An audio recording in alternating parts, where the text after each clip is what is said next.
Pangulong Rodrigo Duterte sa Presidential Commission for the Urban Poor, Chairman Terry Ridon at mga commissioners ng ahensya dahil sa sunod-sunod na biyahe sa ibang bansa gamit ang pondo ng gobyerno.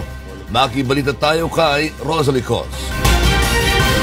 Mismo si Pangulong Rodrigo Duterte ang nagkumpirma na tinanggal na niya sa pwesto ang chairman ng Presidential Commission for the Urban Poor na si Terry Ridon at mga kasama nitong commissioners dahil sa junkets. Dagdag pa ng Pangulo, maraming beses na nagbiyahe si Ridon kahit katatalaga pa lamang sa pwesto, subalit iilang beses pa lamang na nagko-convene ang komisyong kanyang pinamumunuan. Ginawa ng Pangulo ang pahayag ng pangunahan nito ang awarding ceremony para sa mga child-friendly municipalities at cities sa bansa. Yon, ating basahin itong congressman na to, mga boss, si Terry Ridon. Ridon, aalamin kung kailan ba talaga ang Dolomite Beach. Ang unahin po natin dyan yung question ho, if necessity, kailangan ba talaga yung proyekto na yan to begin with? Ano bang ginagalit nito mga boss? Ito si Terry Ridon. Sa kaalaman natin mga boss, no, 5 ng presidenteng dumaan dyan sa Manila Bay na yan, puno ng basura at hindi nalinis-linis yan mga boss. Para sa taga Maynila, alam ng taga Maynila yan dahil sa mahabang panahon kina Noynoy, Ramos, Gloria, Estrada, kay kay Marcos pa. So 5 presidente na mga boss ang dumaan. So sa mahabang panahon, tig 6 years, 30 years, hindi nalinis yan. Kung hindi kay PRRD mga boss.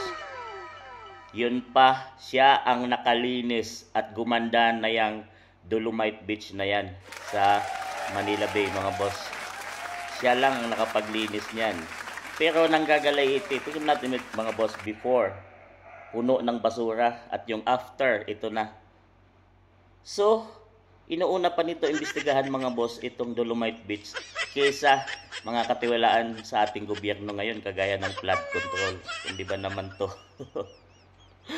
Ako matino bang pag-iisip nito mga boss? Ano pa ba? Imbestigahan mo ba yung gumanda para sa taga Manila at naging tourist attraction na yan dyan? Ngayon mga boss at malinis na. So gusto yata dito ibalik yung dating basurahan na yung Manila Bay.